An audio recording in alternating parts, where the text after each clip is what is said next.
은혜와 사랑의 아버지 하나님, 참 감사합니다.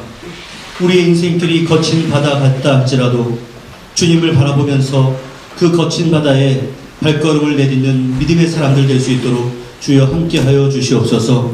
오늘도 주님을 찬양하기를 원하고 주님을 만나기를 원하는 주님의 귀한 백성들이 한자리에 모여서 예배를 올려드립니다. 이 예배를 기뻐 받아 주시옵소서. 예수님의 이름으로 기도하옵나이다. 아멘. 교동문 11번 시편 17편입니다. 여호와여, 의의 호소를 들으소서. 나의 울부짖음에 주의하소서.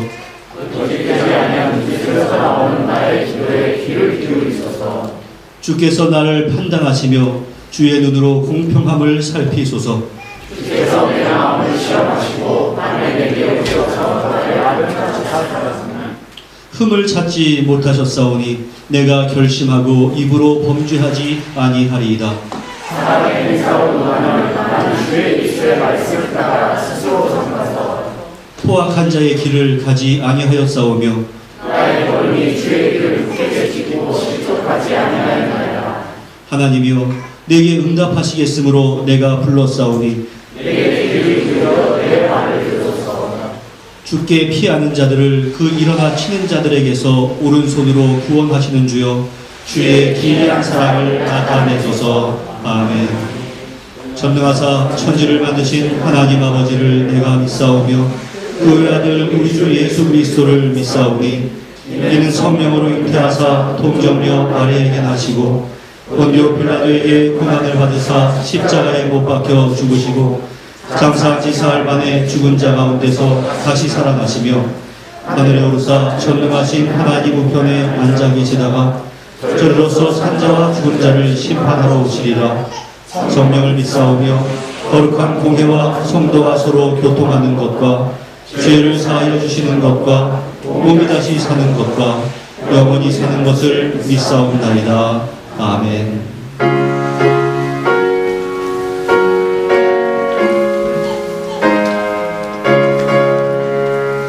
내 평생에 가는 길 순탄하여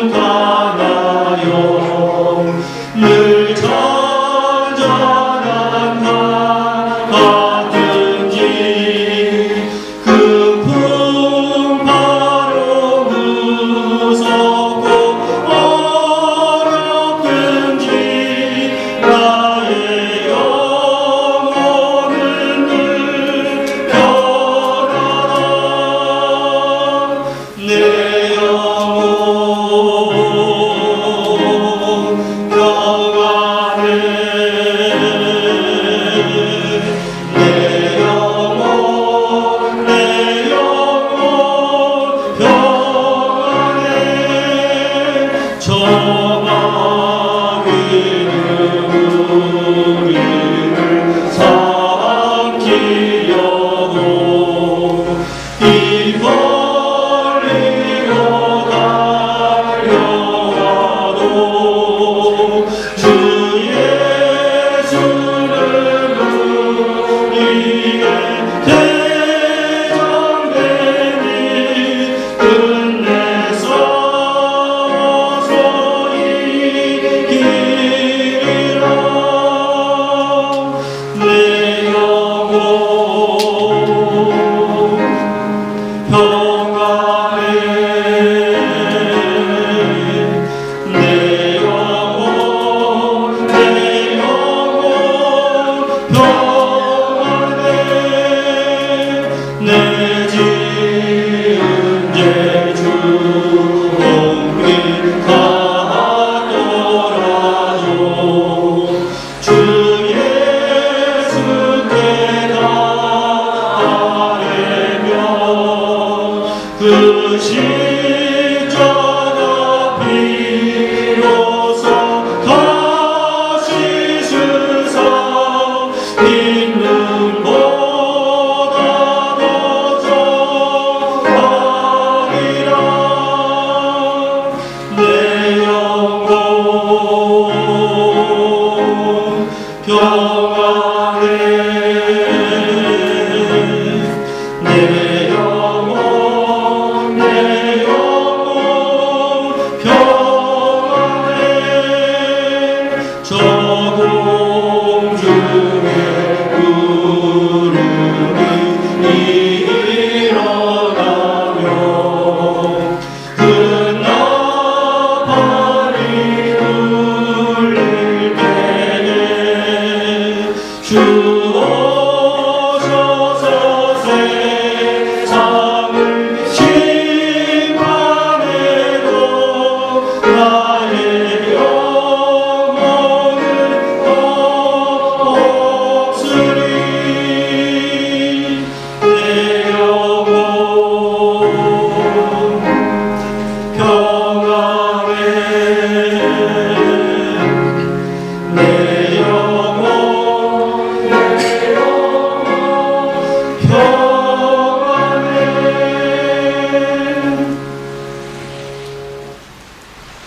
천지 만물을 말씀으로 창조하시고 그 귀하신 뜻에 따라 승리하시는 살아계신 여호와 하나님 아버지, 지난 한 주간도 성령으로 성도들의 삶을 주관하시고 저희들의 참모습을 보게 하시며 이렇게 신실한 마음으로 6월 첫 주 예배를 드릴 수 있도록 이끌어 주신 주님께 감사드립니다.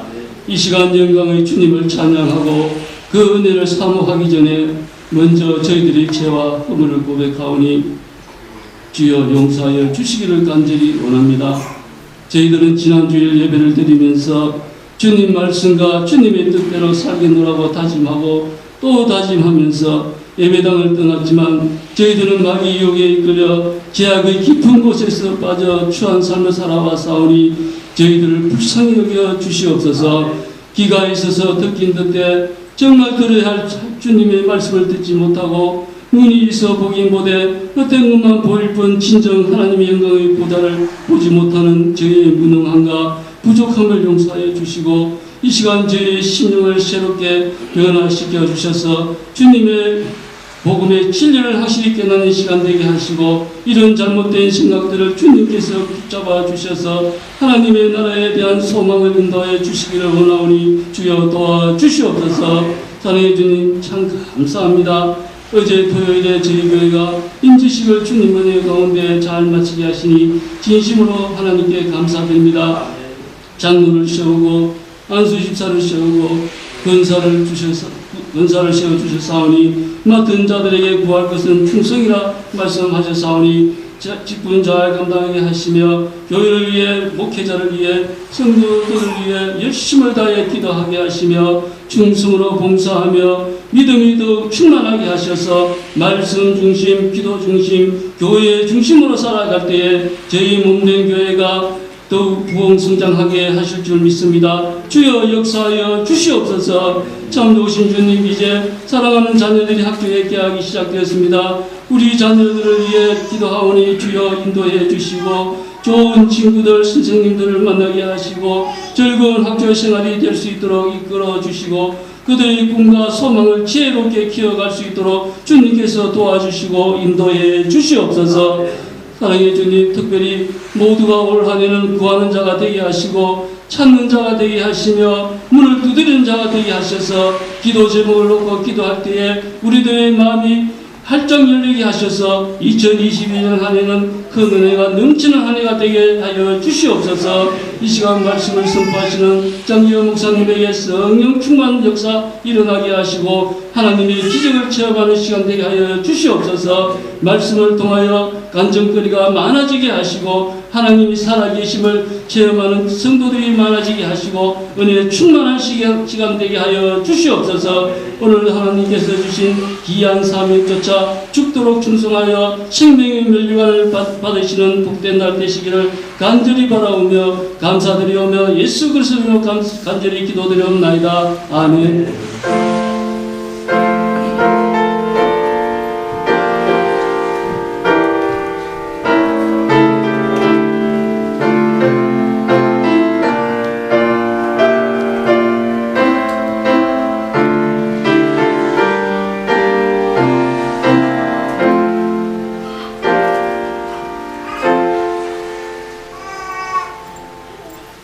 오늘 우리에게 허락하신 하나님의 말씀은 신약성경 마태복음 4장 12에서 22절까지의 말씀입니다.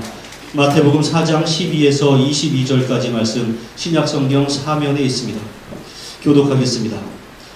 예수께서 요한이 잡혔음을 들으시고 갈릴리로 물러가셨다가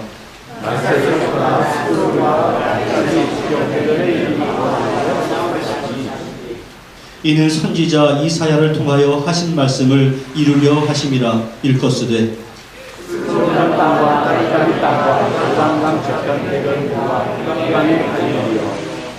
흑암에 앉은 백성이 큰 빛을 보았고 사망의 땅과 그늘에 앉은 자들에게 빛이 비치었도다 하였느니라. 예수께서 이로써 전파하여 이르시되 회개하라 천국이 가까이 왔느니라. 갈릴리 해변에 다니시다가 두 형제 곧 베드로라 하는 시몬과 그의 형제 안드레가 바다에 금을 던지는 것을 보시니 그들은 어부라. 말씀하시되 나를 따라오라. 내가 너희를 사람을 만들어 그들이 곧 그물을 버려두고 예수를 따르니라.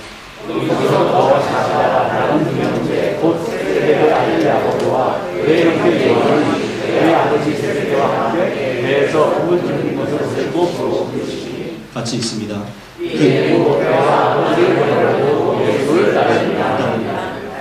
아멘. 기도하겠습니다. 은혜와 사랑의 아버지 하나님, 하나님이 허락하신 은총 가운데 오늘도 말씀 앞으로 갑니다. 주께서 주신 그 말씀에 우리가 영적으로 반응할 수 있는 귀한 은혜 될 수 있도록 주여 함께하여 주옵소서. 예수님의 이름으로 기도하옵나이다. 아멘.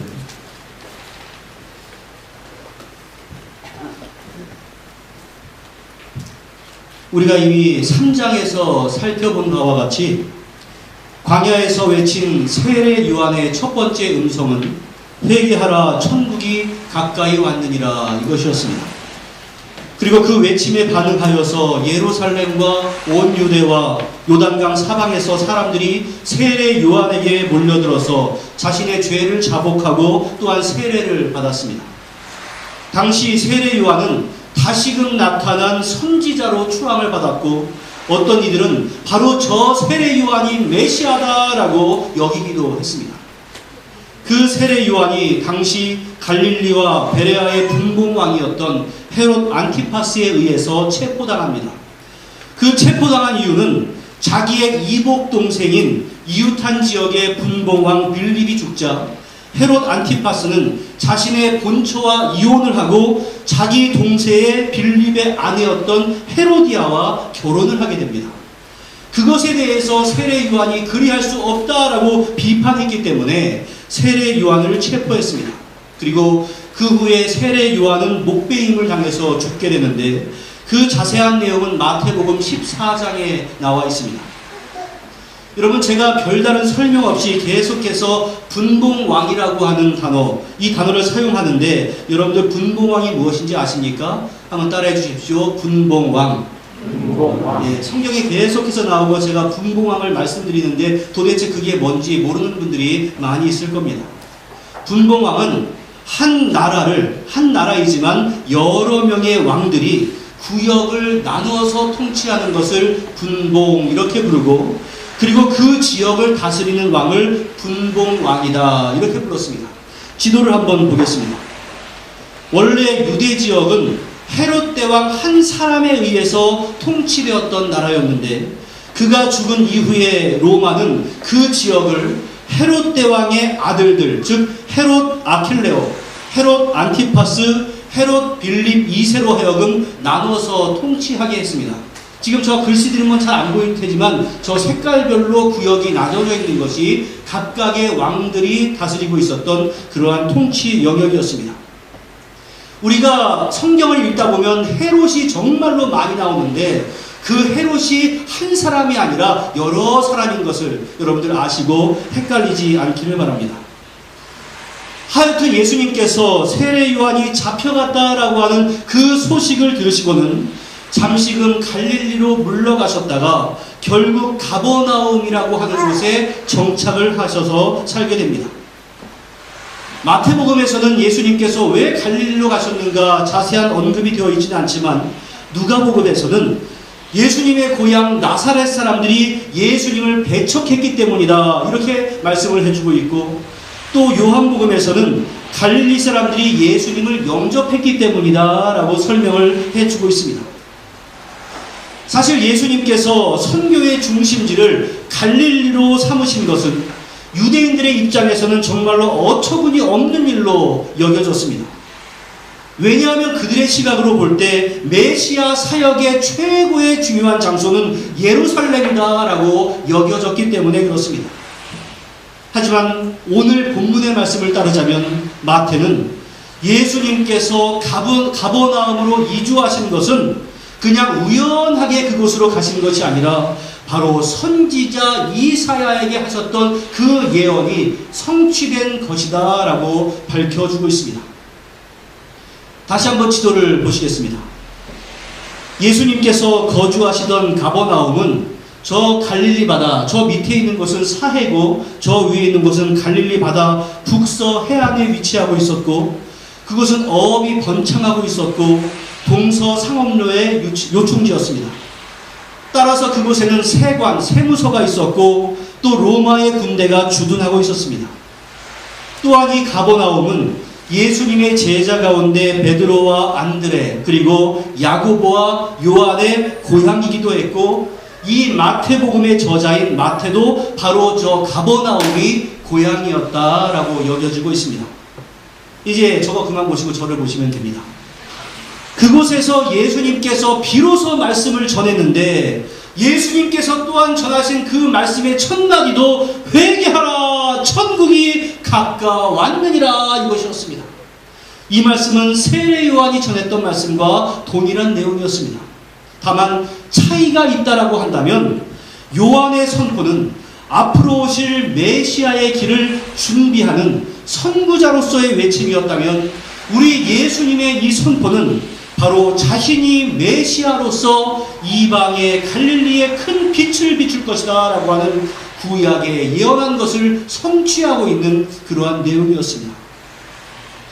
그러한 하나님의 나라를 이루시기 위해서 가장 우선적으로 예수님께서 하신 일은 사람들을 부르신 일이었습니다. 다시 말씀드려서 하나님의 나라의 일을 하기 위해서 우리 예수님은 사람들을 모으셨다라고 하는 것이고 바로 오늘날 우리 성도들이 모여있는 것도 바로 하나님의 나라를 여러분들을 통해서 이루시기 위한 그러한 이유였습니다. 오늘 본문에서는 베드로, 안드레, 야고보 그리고 요한을 부르는 장면이 나옵니다. 먼저 베드로와 안드레입니다. 18절 말씀 같이 읽겠습니다. 시작. 갈릴리 해변에 다니시다가 두 형제 곧 베드로라 하는 시몬과 그의 형제 안드레가 바다에 그물을 던지는 것을 보시니 그들은 갈릴리는 오늘날 우리의 기준으로 볼 때 명확히 보면 여러분들 바다입니까? 호수입니까? 호수입니다. 그러나 히브리어나 헬라어에서의 바다는 호수를 가리킬 때가 많이 있습니다. 제가 사실 독일어를 잘 알지 못하지만 독일어에서도 바다에 해당하는 단어 지라고 하는 단어가 있는데 바로 그것을 호수를 지칭하기도 하는 때가 많이 있습니다. 하여튼 갈릴리 바다는 그 북쪽에 있는 헤르몬산 등의 정상에 있던 그 눈들이 녹아서 흘러나오는 그 물들이 모여있는 민물 호수였는데 사막 한가운데 그러한 호수가 있으니 그 주변으로 비옥한 땅을 이룰 수 있었고 자연스럽게 어업이 발달을 했습니다. 베드로와 안드레는 바로 그곳에서 어업에 종사하고 있었습니다. 지금도 성지 순례, 성지 여행을 가시는 분들은 갈릴리 바다에서 잡은 물고기로 그곳을 가면 식사를 하게 되는데 사람들은 그 물고기를 베드로 물고기 이렇게 부른다고 합니다. 예수님께서는 그들이 그물을 던지시는 것을 보셨고 그들에게 나를 따라오거라. 내가 너희를 사람을 낚는 어부가 되게 할 것이다. 이렇게 말씀을 해주셨습니다. 그리고 베드로와 안드레는 어떠한 반응을 했습니까? 그 다음에 20절 말씀 같이 한번 읽습니다. 시작. 그들이 곧 그물을 버려두고 예수님을 따르니라. 이렇게 성경은 기록합니다. 여러분들, 예수님의 초청에 대한 그들의 반응이 얼마나 놀라운지 모릅니다. 여기서 곧이라고 하는 말은 즉각적인 순종을 의미하는 것입니다. 그것은 베드로와 안드레가 예수님께 감화, 감동을 받았다라고 하는 증거입니다. 그리고 예수님의 명령을 받은 순간 자신들의 소명에 대해서 확신이 생겼다. 이것이 분명합니다. 그래서 예수님께서 나를 따라오라 라고 말씀을 하셨을 때 그들은 우물쭈물하지 않고 자신들이 가장 소중히 여길 수밖에 없었던 그물을 버려두고 예수님을 따른 것, 바로 이것이 오늘 말씀에 기록이 되어 있습니다. 여러분들, 마태복음의 핵심 키워드 가운데 하나가 제자도라고 말씀을 드린 바가 있는데 오늘 본문의 마태와 안드레의 자세는 예수를 따르기 위한 제자의 자세가 어떠해야 하는가, 이것을 우리들에게 가르쳐 주고 있습니다. 미리 말씀드리자면 그것은 세상적인 욕망보다 우리 예수 그리스도를 최우선으로 두는 자세, 바로 그것이 제자도의 핵심입니다. 따라해 주십시오. 예수님을 최우선으로 두는 자세. 이것이 바로 우리 제자의 사명입니다. 그렇다고 해서 예수님의 참 제자가 되기 위해서는 우리 모두가 자신들의 생업을 뒤로 해야 한다, 이러한 말씀을 드리는 것은 아닙니다. 물론 이 베드로와 안드레처럼 풀타임으로 주님의 일을 감당해야 하는 경우도 있습니다. 여기서 강조하는 참 제자의 모습은 주님보다 내가 더 많이 사랑하는 것을 우리의 삶 가운데 남겨두지 말고 먼저 하나님의 나라와 하나님의 의를 구하는 자기 헌신적인 삶을 살아가야 한다, 이것을 의미하는 내용입니다. 여러분들, 베드로와 안드레에게 있어서 그물은 죄가 아니었습니다. 하지만 예수님이 자신에게 주신 사명이 주어졌을 때 그들에게 가장 소중히 여겼던 그 그물을 뒤로 하고 그들은 오직 주님을 향해서 나아가는 순종의 도를 보여주었던 것입니다. 그런데 이 마태복음을 보면, 이 마태복음만을 보면 어떤 사람이 오늘이야 우리가 예수님이 우리의 구세주인 것을 알지만 당신은 여러 랍비 가운데 한 명이었던 그 예수라고 하는 사람이 나를 따라오너라 이렇게 말한다고 해서 그 즉시 자신의 모든 것을 버리고 예수님을 따라간다라고 하는 것이 사실 이해가 가지 않습니다. 물론 예수님의 신적인 능력을 가지고 그것을 가능하게 만들 수도 있습니다. 그러나 여러분들, 우리 주님의 방법은 그것이 아니었습니다. 집에서 여러분들 확인해 보시면 요한복음 1장의 말씀을 보면 여기는 안 나와 있습니다. 안드레는 원래는 세례 요한의 제자였습니다. 그런데 어느 날 예수님께서 거니시는 것을 보고서 세례 요한은 안드레에게 뭐라고? 하나님의 어린 양이로다 라고 말을 해줍니다. 안드레는 그 말을 듣고 이름이 알려지지 않은 또 다른 제자와 함께 예수님을 따르게 됩니다. 그러면서 예수님의 말씀을 많이 듣게 되었습니다. 그 이후에 안드레는 자기의 형제 시몬 베드로를 찾아가서 우리가 메시아를 만났다라고 자랑하고는 그 베드로를 예수님께 데리고 갑니다. 그때 예수님께서 이미 그 베드로에게 네가 요한의 아들 시몬이니 장차 개바라 하리라 라고 말씀을 해주시는 바가 있습니다. 이 사건을 하나 기억해 주십시오. 또 예수님께서 베드로와 안드레를 초청한 또 다른 기록이 누가복음 5장에도 나와 있습니다. 예수님께서 말씀을 전하실 때 감당할 수 없을 정도의 수많은 무리들이 몰려와서 도저히 예수님께서 사람에 밀려서 말씀을 전할 수 없게 되자 예수님은 배 위에 올라가서 그 무리들과 약간의 거리를 두고서는 바로 그 배를 강단 삼아서 말씀을 전한 바가 있습니다. 그때 어부들은 어업을 다 마치고 그물을 손질하고 있을 때였습니다. 그리고 그 어부들 가운데 베드로도 있었습니다. 그러니까 그 어부들은 그물을 손질을 하면서 예수님께서 전하는 그 말씀도 다 듣고 있는 상태였습니다. 또한 그곳에 있었던 베드로는 안드레의 소개로 이미 예수님을 만난 이유일 가능성이 많이 있습니다. 그런데 예수님께서는 그 말씀을 다 전하시고 나서는 그곳에 있는 베드로에게 깊은 데로 가서 그물을 내려 고기를 잡아라 이렇게 말씀해 주셨습니다. 이미 어업을 다 마치고 그물을 손질하고 있는 중이었기 때문에 다시금 깊은 곳으로 배를 이동해서 손질해 놓은 그 그물을 다시 펼친다라고 하는 것은 정말로 어리석은 일이었고 또 번거로운 일이었고 자신의 어업적인 지식으로 볼 때는 맞지 않는 일이었습니다. 그러나 이미 예수님의 말씀에 감화되었던 베드로는 그 말씀에 순종하여서 깊은 데로 가서 그물을 던집니다. 그때 했던 말이 무엇이었냐면 예수님께서 나에게 하신 그 말씀이 도무지 내가 이해가 가지도 않고 지금 사리에 맞지도 않는 말이지만 그저 그 말씀에 순종해서 그물을 던지겠습니다. 이러한 내용이었습니다. 그러자 밤새도록 그들이 일을 하면서도 한 마리의 물고기도 잡지 못했지만 바로 예수님의 말씀에 순종해서 그물을 던진 결과 많은 물고기를 잡게 되었고 바로 거기에서 예수님을 향해서 주여 나를 떠나소서 나는 죄인입니다 라고 고백을 한 바가 있습니다. 자연까지도 지배하시는 그 예수님을 경험하게 되자 깜짝 놀랐고 그 마음 가운데 경외심이 생긴 것이었습니다. 또한 이 광경을 훗날 예수님의 제자가 되는 야고보와 요한도 함께 목격을 했습니다. 그리고는 놀라서 함께 예수님의 제자로 헌신을 하게 됩니다.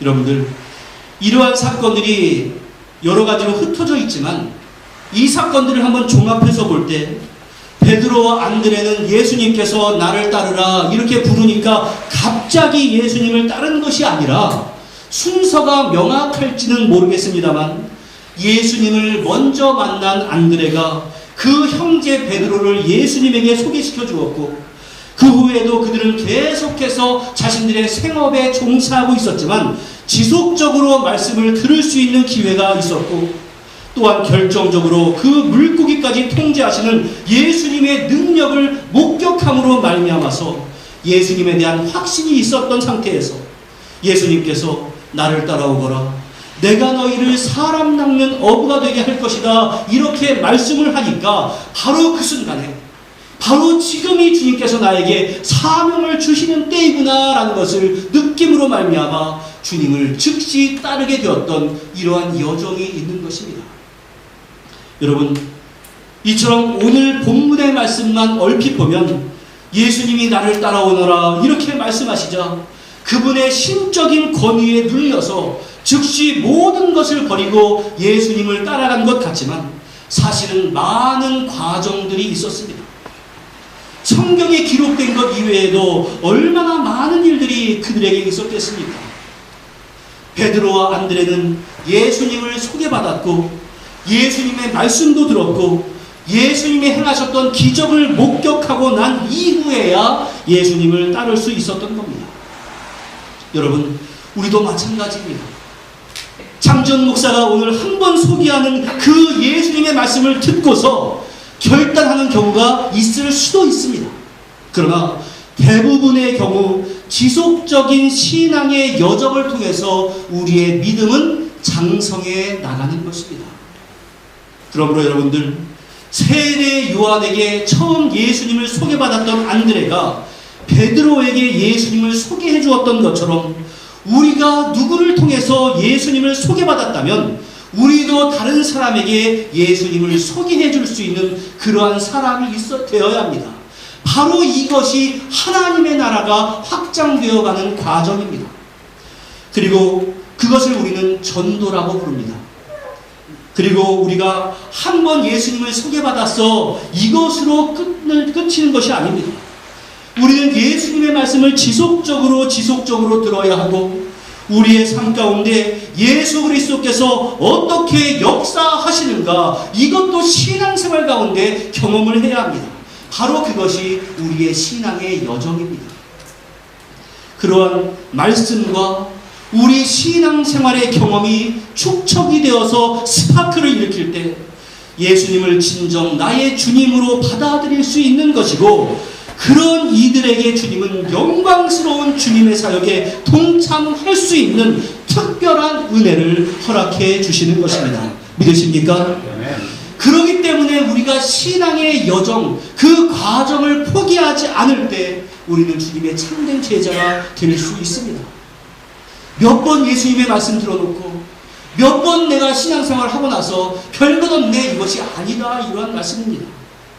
우리의 신앙생활이 무슨 마약을 주입하는 것처럼 단번에 무슨 문제가 해결이 되고 황홀병에 빠지고 그러는 것이 아니다 이러한 뜻입니다. 여러분들, 당시에 얼마나 많은 사람들이 가버나움이나 갈릴리 지역에 있었겠습니까? 주님의 선택을 받는다는 것은 아주 특별한 은총이었습니다. 여러분들 마찬가지입니다. 오늘날 이 세상에 얼마나 많은 사람들이 있습니까? 정말로 많은 사람들은 예수 그리스도와 복음에 대해서 들어보지도 못하고 생을 마감하기도 합니다. 그러나 우리가 어떠한 경로를 통했든지 예수님을 소개받고 이처럼 우리가 함께 모여서 예수님을 섬기고 경배할 수 있는 것은 얼마나 특별한 은혜인지 모릅니다. 따라서 여러분들, 주님께서 여러분들을 이미 부르신 것에 감사할 수 있기를 바랍니다. 그리고 함께 모여서 신앙생활을 할 수 있는 동료들이 있다는 것에 대해서 또한 감사할 수 있기를 바랍니다. 그리고 신앙의 여정을 통해서 여러분들의 더욱더 크나큰 믿음의 성장이 있기를 바랍니다. 더 나아가 베드로와 안드레처럼 주님을 따르는 것에 여러분들의 인생의 최우선권을 둘 수 있기를 바랍니다. 바로 그것이 제자로서 우리가 살아가는 삶의 원리입니다. 이제 오늘 이어서 세베대의 아들 야고보와 그의 형제 요한이 예수님께 부름받는 장면이 나오는데 21절 말씀도 같이 읽습니다. 시작. 거기서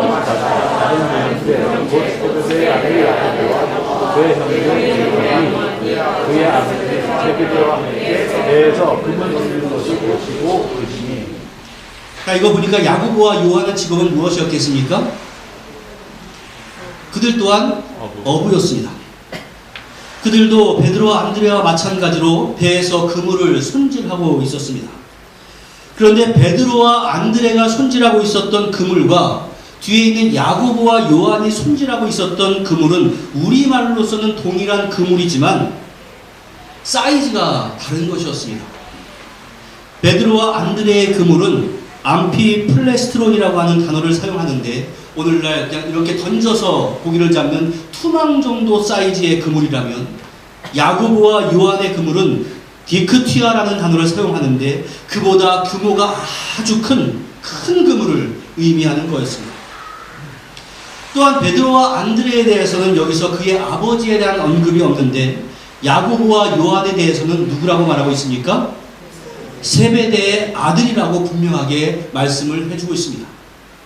앞뒤 설명 없이 그렇게 말한 것으로 보아서 이 세베대라고 하는 사람은 그 지역 또는 유대 공동체에서 이미 잘 알려져 있는 인물이었던 것으로 보입니다. 여기서 야고보와 요한에 앞서서 세베대가 누구인가 한번 여러분들에게 설명을 드려보겠습니다. 세베대는 여호와의 주심이라고 하는 의미를 가지고 있는 사람입니다. 그리고 예수님의 이모였던 살로메의 남편인 것으로 보입니다. 그러니까 예수님의 무엇이죠? 이모부인 것 같습니다. 따라서 야고보와 요한은 예수님과 사촌지간입니다. 마가복음 1장 19절과 20절의 말씀을 보면 당시 대부분의 어부들이 자신의 가족끼리 소규모의 어업을 한 것에 비해서 이 세베대는 품꾼, 즉 직원을 두고 어업을 하는 비교적 큰 규모의 어업을 하는 그러한 사람이었고 자신의 배를 가지고 있었던 손주이기도 했습니다. 또한 예루살렘에도 자신의 큰 집을 가지고 훗날 예수님께서 십자가에 달려 돌아가신 이후에 예수님의 어머니 마리아를 자신의 집에 모실 정도로 꽤 넉넉한 생활을 하고 있었던 사람이었습니다. 그러니까 가버나움에도 집이 있고 예루살렘에도 집이 있고 또 여러 가지를 종합해보면 그는 이 가버나움 지역에서 이름만 대면 알 수 있을 정도로 유지였고 재정적으로 안정이 되었고 예수님께서 십자가에 달리실 때까지도 그의 아내 살로메가 십자가의 곁을 지킨 것을 보아서 예수님과 그의 제자의 선교 활동에 적지 않은 재정적인 도움을 주었던 것으로 우리가 파악을 할 수 있습니다. 그런데 예수님께서 야고보와 요한을 부르시니 그들이 어떻게 반응을 합니까? 그들 또한 곧 배와 무엇을 버리고 아버지를 버려두고 큰 백을 버려두고 예수를 따르니라 라고 되어 있습니다. 야고보와 요한의 입장에서 자신이 물려받을 그 많은 재산을 뒤로 하고 예수님을 따랐다라고 하는 것은 정말로 크나큰 헌신이 아닐 수 없습니다. 또한 세베대의 입장에서도 자신의 가업을 이어나갈 그 아들들이 예수님을 따라가는 것을 허락해 준 것은 예수님의 선교 사역에 크나큰 도움을 준 일이었습니다. 이제 좀 개인적인 이야기를 해야 할 것 같습니다. 저는 이러한 경험을 했습니다. 직접 제가 대화를 나눈 것인데 어떤 교회에 공부를 아주 잘하는 학생이 있었습니다. 그런데 그 학생이 신학교에 가기로 결단을 했습니다. 그래서 그 부모와 제가 대화를 나눌 이유가 있었습니다. 그런데 그 부모가 저에게 뭐라고 말씀하셨는지 아십니까? 목사님, 성적이 아까워요. 이렇게 이야기하는 겁니다. 여러분들, 실력 있는 학생이 신학교에 가서 실력 있는 목회자가 되면 하나님과 하나님의 교회에 유익이겠습니까? 손해겠습니까? 유익이겠습니까? 손해겠습니까? 그런데 그 부모님의 말은, 그 말 자체가 신학교는 조금 부족한 사람이 가는 곳, 이러한 의미로 들려서 제가 기분이 좋지 않았습니다. 제가 어디를 나왔습니까? 신학교를 나온 제 앞에서 할 말은 아니지 않습니까? 자기들끼리는 할 수 있어도. 하여튼 이런 일이 있었습니다. 제가 여러분들 요즘 유행하는 라떼라는 말을 좀 사용하자면, 제가 신학교 진학할 때는 그래도 교회에서 제일 똘똘한 학생이 신학교에 갔는데, 저만 빼고. 요즘은 도대체 어떤지 제가 파악을 할 수 없습니다. 교회 가운데서 신학교 가겠다는 사람 엄선하고 엄선하여서 이미 고등학교 때부터 노회장의 추천서를 받아서 그것을 이미 등록을 해놓고 그렇게 해서 목회자를 키워냈는데, 요즘 어떻게 될 수 있는가, 저는 제가 도저히 파악을 할 수 없어요. 여러분들, 제 말을 드리는 것이 아니라 재정적이든 무엇이든 우수한 사람이 자기의 사적인 것을 포기하고 주님께 헌신하는 것을 우리가 함께 격려해 주어야 할 것이고, 그 가정을 위해서도 축복해 주는 것은 마땅한 일입니다. 세베드나 야고보, 요한이 가진 입장이 그리했다, 그러한 말씀입니다. 그런데 여러분들, 여기에서 버려두고라는 말을 사용했다고 해서 그들이 모든 혈연 관계를 포기하거나 끊어버리는 것을 의미하는 것은 아닙니다. 이전에 그들은 아버지의 뜻을 따라서 혹은 자신의 재산의 목적을 두고서 어부로서의 직업에 충실했지만, 이후부터는 그리스도의 명령에 따라서 제자로서의 소명에 전념하기 위해서 주님을 따랐다는 내용입니다. 그들은 싹군을 부릴 정도로 부유했던 가정과 유력한 가족의 배경을 떠남으로 말미암아 그리스도를 얻은 사람들이 되었습니다. 여러분, 바로 이것이 예수님의 제자됨의 필수 요건입니다. 삶의 우선권을 어디에다 두는가? 오늘 본문의 핵심은 예수님의 부르심에 대한 제자들의 자세입니다. 오늘 소개된 제자들의 한결같은 반응은 버려두고 예수를 따르니라, 이거였습니다. 오늘 설교의 제목입니다. 그리스도인들은 자신의 삶 속에 가장 귀한 것은 바로 그리스도가 되어야 합니다. 주 예수보다 더 귀한 것은 없네라는 찬양을 부르면서 눈물을 쫙 흘리던 그러한 찬양이 그저 찬양으로만 그치는 것이 아니라 나의 삶의 진정한 가치관이 되어야 하고, 예수 그리스도보다 더 귀한 것이 없다라고 하는 고백이 참된 진정한 고백이라고 하는 증거는 그리스도의 명령, 즉 말씀에 대해서 내가 어떻게 순종하는 자가 되는가, 바로 여기에서 판가름이 나게 되어 있습니다. 베드로와 안드레, 야고보, 그리고 요한은 예수님께서 부르실 때 지금 자기가 하고 있는 일이나 다른 사람들과의 관계, 주님의 일을 감당하게 될 그러한 어려움, 또한 주님의 부르심을 감당하지 못할 것 같은 자신들의 부족함 등은 아무런 이유가 되지 않았습니다. 그저 주님께서 부르시는 것에 대해서 다른 것을 버려두고 주님을 따랐습니다. 그들은 부르심을 받았을 때 아브라함과 같이 갈 바를 알지 못했지만 그들을 부르신 예수 그리스도의 인격과 그분의 권위만을 믿고 모든 것을 헌신했습니다. 바로 그것이 그 제자의 믿음의 증거였습니다. 사랑하는 성도 여러분, 지금 이 시간에 내가 주님을 따르고 있는 자세가 어떠한가 한번 돌아보시기를 바랍니다. 이것도 재보고 저것도 재보는 많은 것을 재보면서 주님을 따라가는 사람입니까? 아니면 주님의 명령이 있기 때문에 그저 순종하면서 따라가는 사람입니까?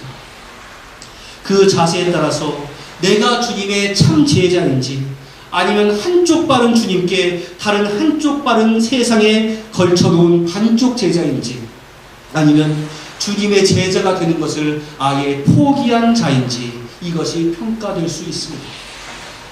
우리는 이미 주님의 초대를 받은 사람들입니다. 더욱더 여러분들 주님을 깊이 알아갈 수 있기를 간절히 축원합니다. 그리고 신앙생활 가운데 버려야 할 것은 버릴 수 있는 용기를 가질 수 있기를 간절히 부탁을 드립니다. 주님께서 어떠한 모양으로 여러분들에게 헌신을 요구할 때 주님 내가 여기 있습니다 라고 순종하며 주님을 따라갈 수 있는 우리 모두가 다 될 수 있기를 주님의 이름으로 간절히 축원합니다. 기도하겠습니다. 은혜와 사랑의 아버지 하나님, 우리는 이미 주님의 초청을 받은 사람입니다.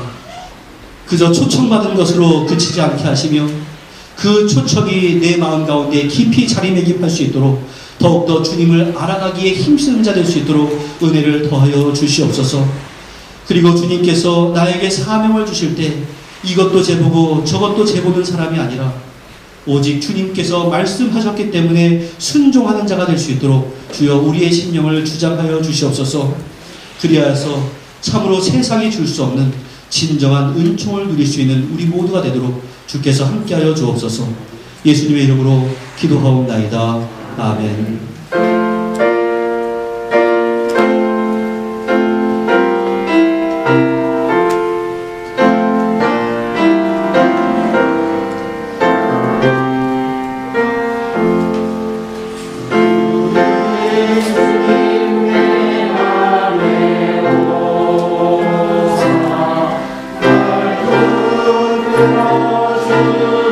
주시고 내가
첫장 김종철입니다. 광고를 말씀드리겠습니다. 오늘 인천교회 오신 모든 분을 환영합니다. 마음의 준비가 되시는 대로 등록을 해주시면 감사하겠습니다. 또 수요 예배에 대해 공지를 말씀드리겠습니다. 이번 수요일부터 추가 광고가 있을 때까지 가정 예배로 드려주시기 바랍니다. 주보 안쪽면에 순서지를 참고하시기 바라며 수요일 7시 30분에 가족이 함께 예배를 드려주시면 감사하겠습니다. 또 코로나 방역은 예배 후 정해진 구역에 대한 청소에 협조해 주시기 바라고, 예배당에 들어오실 때 코비드 트레이서를 스캔해 주시고 백신 패스를 확인받아 주시기 바랍니다. 또 어제 있었던 임직식 감사 예배는 은혜 가운데 잘 마쳤습니다. 임직자들과 모든 성도들이 마음을 모아 건강한 교회를 세워나갈 수 있기를 바랍니다. 다시 한번 임직자를 대표해서 여러분에게 감사의 말씀을 드립니다. 2월 봉사자, 한 달 동안 수고하실 봉사자 예비위원은 아래와 같습니다. 충성으로 봉사하시기 바라고, 헌금위원과 안내위원은 주부를 참여해 주시기 바랍니다. 오늘 당회 예배 후에 1시에 임시 당회가 있겠습니다. 또 회의가 있는데요. 다음 주 예배 후에는 전체 교사 회의가 있겠습니다. 기존 교사 또 새로운 교사 신청자 모두 모여주시기 바랍니다.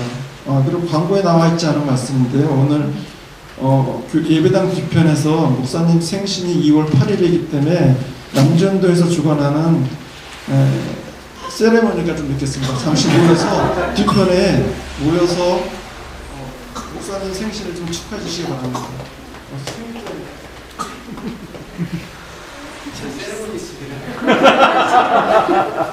애국가 대창도 있습니다. 아, 예.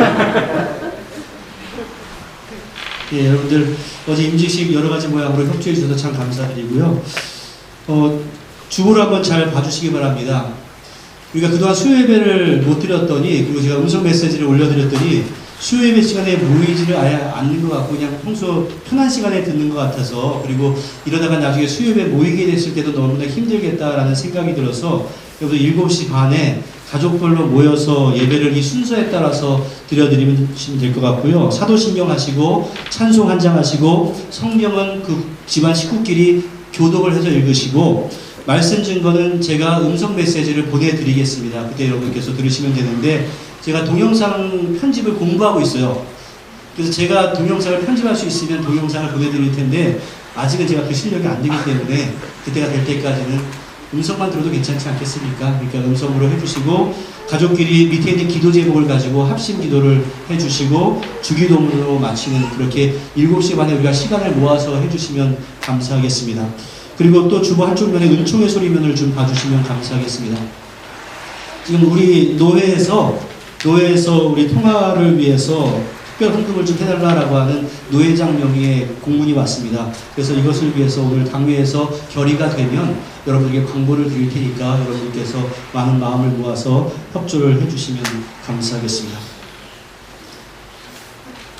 네, 우리 감사의 제목 함께 나누도록 하겠습니다. 생일 감사드립니다. 손자 집사 임직받아 감사합니다. 임직식을 은혜 가운데 잘 마치게 하시니 주님 감사드립니다. 주님의 은혜로 임직식 무사히 마칠 수 있게 하심을 감사드립니다. 모든 직분자들이 믿음 충만하여 주의 일을 담대히 감당하게 하여 주시옵소서. 은혜 가운데 임직 예식 드리게 하시니 감사드립니다. 임직을 감사드립니다. 임직식에 함께 하시고 은혜 주심에 감사드립니다.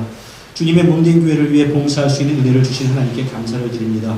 하나님의 크신 은혜 가운데 임직식을 잘 마치게 하시며 감사드립니다. 범사에 항상 감사드립니다. 이런 감사의 제목들이 있었습니다. 그리고 혹시나 어제 참석하지 못해서 선물 작은 게 준비가 되어 있는데 받지 못한 분들은 어떻게 받아야 될까요? 사무실에서 받으면 되나요? 여기 뒤에 있으니까? 예, 뒤에 갖다 놓을 테니까 여러분들께서 혹시나 어제 못 받으신 분들은 받아가 주시면 감사하겠습니다. 이번 주 생일자는 2월 8일은 제 생일이고요. 2월 7일 날은 또 김지수 청년의 생일입니다. 박수로 축하하겠습니다. 그리고 우리가 그때 중보기도회를 기도 릴레이를 했는데 우리 청년들이 그것에 대해서 잠시 좀 동영상을 하나 아주 짧은 것을 마련했다고 합니다. 잠깐 시청해 주시기 바랍니다.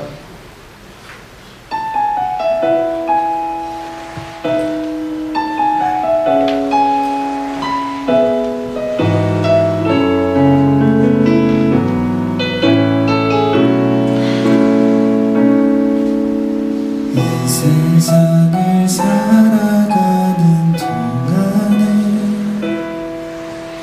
나의 힘을 의지할 수 없으니 기도하고 낙심하지 말 것은 주께서 참 소망이 되심이라.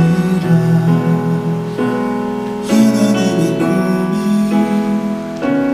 나의 비전이 되고 예수님의 성품이 나의 인격이 되고 성령님의 권능이 나의 능력이 되길 원하고 바라고 기도합니다.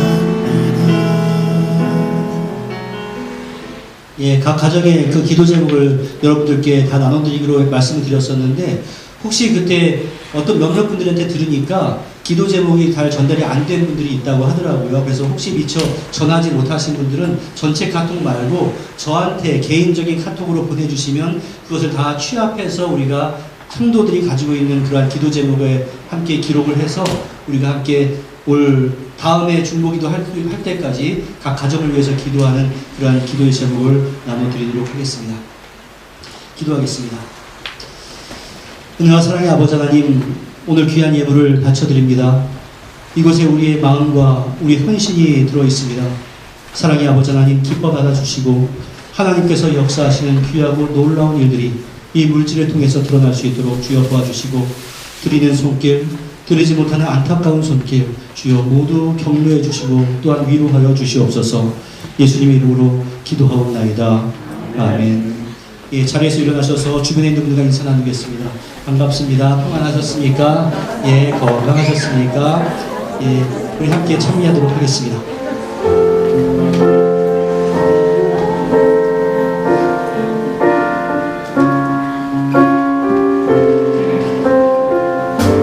주님의 사랑이 이곳에 가득하기를. 주님의 사랑이 이곳에 가득하기를 기도합니다.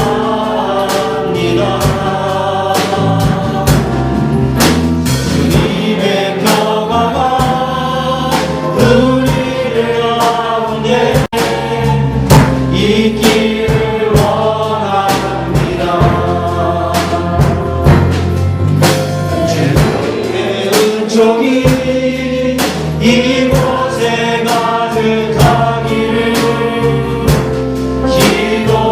기도합니다.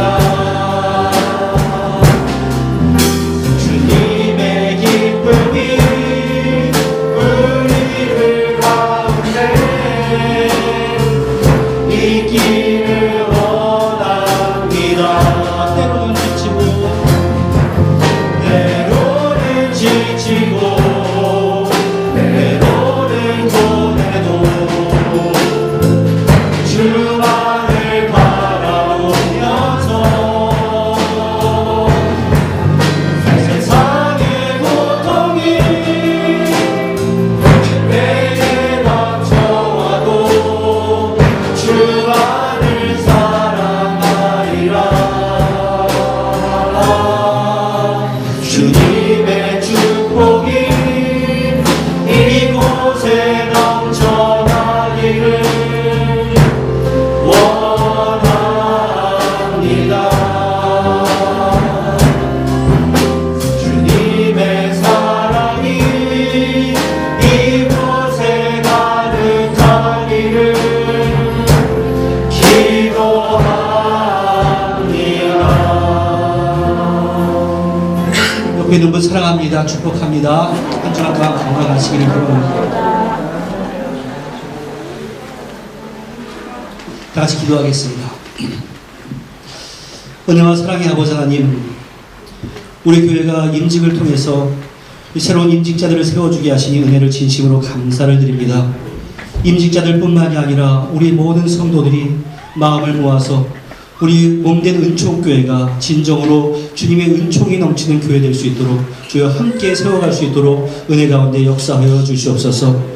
모든 것이 하나님의 은혜요 하나님의 귀한 섭리를 발견할 수 있는 시간들이 될 수 있도록 도와주시고, 우리가 성도들이 있기 때문에 함께 위로와 격려가 될 수 있도록 도와주시고, 우리가 릴레이 기도를 통해서 함께 기도했던 것처럼 우리의 일상이 서로를 향한 중보의 기도의 시간이 될 수 있도록 은혜 가운데 함께하여 주시옵소서. 우리 사랑하는 성도들의 간절한 기도 제목 가운데 주께서 친히 개입해 주시길 원합니다. 하나님이 통치하는 가정의 역사를 발견할 수 있도록 도와주시고, 하나님이 인도하시는 가정의 축복이 무엇인가를 깨달을 수 있도록 주여 도와주시옵소서. 건강 문제로 간구하고, 비자 문제로 기도하고, 또한 여러 가지 경제적인 문제로 인해서 힘들어하고, 또한 여러 가지 다른 문제로 인해서 갈등한다 할지라도 그 하나님의 섭리 가운데 합력하여 선을 이루시는 하나님의 뜻을 기대하며 나아가는 믿음의 용사들이 다 될 수 있도록 주여 도와주시고, 한 주간도 다시 한번 주 앞에 맡겨드리오니 내가 주인 되고자 하는 욕망을 떨치게 하시고, 주님께서 부르신 그 초청에 내가 아멘으로 순종하는 한 주간이 될 수 있도록 주여 역사하여 주시옵소서. 선교사님들의 사역 가운데도 함께 하시되, 특별히 통화에 있는 선교사님과 그곳의 거주민들을 불쌍히 여겨주셔서 속히 모든 것들이 신속하게 회복이 되어질 수 있도록 주여 은혜 가운데 역사하여 주옵소서. 예수님의 이름으로 기도하옵나이다. 아멘. 축원하겠습니다. 이제는 우리 주 예수 그리스도의 무한하신 은혜와 성부 하나님의 극진하신 사랑하심과 성령님의 교통하심이 주님의 초청에 대해서 아멘으로 따르기로 다짐하는 주님의 귀한 백성들 위해, 가족과 권속들 위해, 사랑하는 조국 대한민국과 이 땅 뉴질랜드 위해 이제로부터 영원토록 함께 있을지어다. 아멘.